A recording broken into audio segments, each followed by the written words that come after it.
Hey, what's up, guys? So today we're doing Wolf, as you can see by his hat.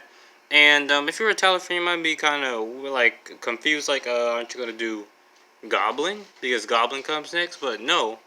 If you're also a Tyler fan, you also know that like there's like a little like storyline with Bastard, Goblin, and Wolf.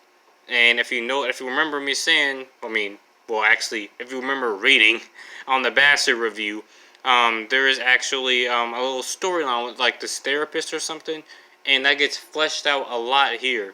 And I can't really be talking about the story that much since I don't know, limited phone space.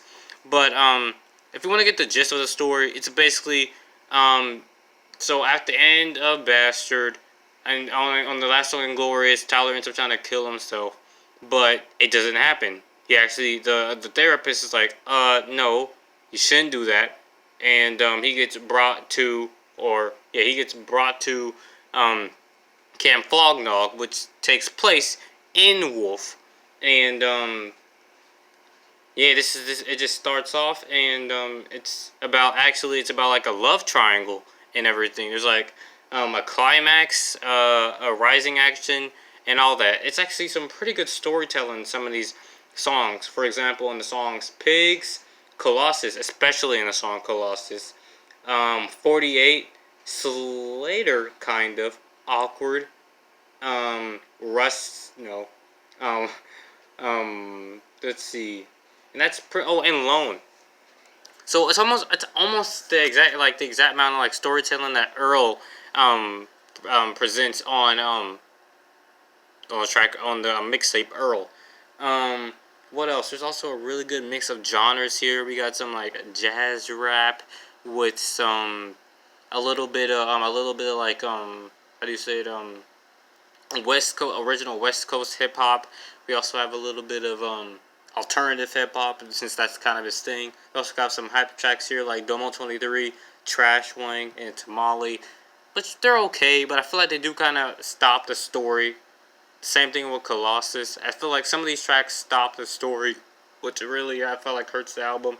Another thing that stops the story, not the story, but the album in general, is the song IFHY. I just don't like it. It gets to a certain point where it gets kind of just cringy and like, oh, why do you have to say I hate you, but I fucking love you? And like the other dude in the background goes like, I fucking hate you, but I fucking love you.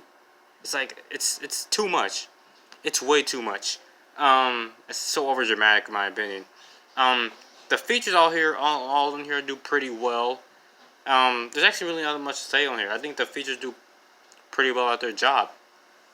What else? I also do feel like the song, while I do like the song Cowboy, I feel like it does kind of slow it down too much. I do like how they actually brought the pace with them from Cowboy to Awkward, because then on Cowboy it's a lot darker, it's slower, it's kind of like sinister, but then on Awkward it's a lot more, it's actually kind of like Cowboy, except about like the girl that they're fighting over. Overall, in conclusion, I think this is a really, really good album, in my opinion. I really enjoyed this album, but there are a couple of flaws where I do see now, since I've listened to so much music, I do see a couple of flaws here and there. But overall, this so far has to be my favorite Tyler album. This has to be like my favorite Tyler album. It's I feel like it's nice and varied in its production and everything. It's just a lot of fun to listen to. All the stuff will be in the description. The scores, everything. See you later with Doris by Earl Sweatshirt.